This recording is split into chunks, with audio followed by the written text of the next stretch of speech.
লোহা পাথর কেটে কেটে সুন্দর করে নির্মাণ করেছেন লোহার বাসর। কি তিনি? দেবশিল্পী বিশ্বকর্মা। আমি কখনো ভাবতে পারিনি দেবতাদের হাতের তৈরি এই কক্ষে আমাদের বাসর সজ্জা হবে। তাই এই বাসর ঘরে সকল দেব দেবীর চরণে আমরা প্রণাম জানিয়েছি। কিন্তু আমার মা ঠাকুমা বলেন নারীদের পরম দেবতা হন স্বামী। তাই তুমি আমার স্বামী দেবতা। আজ আমার জীবনে প্রথমবার আমি তোমার সঙ্গে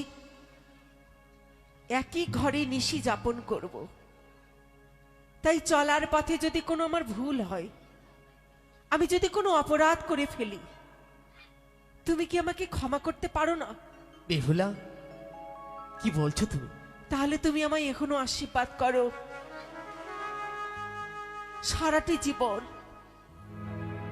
সারাটি জীবন যেন আমি তোমার চরণের দাসী হয়ে থাকতে পারি। বেশ, এসো।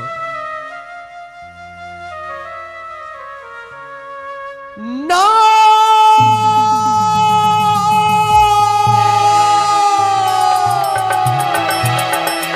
বেহুলা না,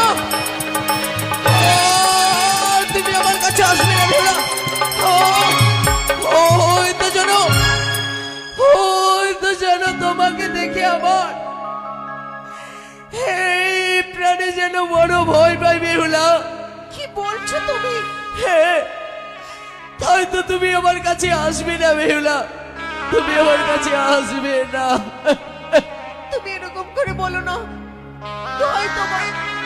তুমি কেন এর কথা বলছো? ওই না সর্প কিলিমিলি করে গো বানিয়ার ঝি,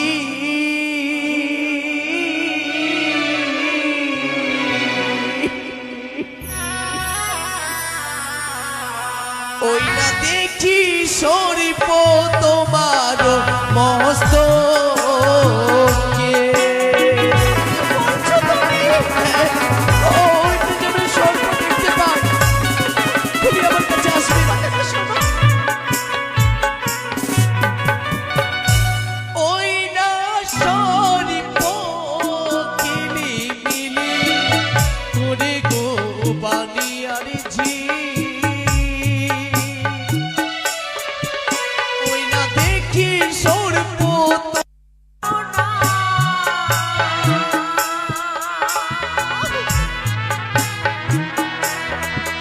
তুমি না বাসুর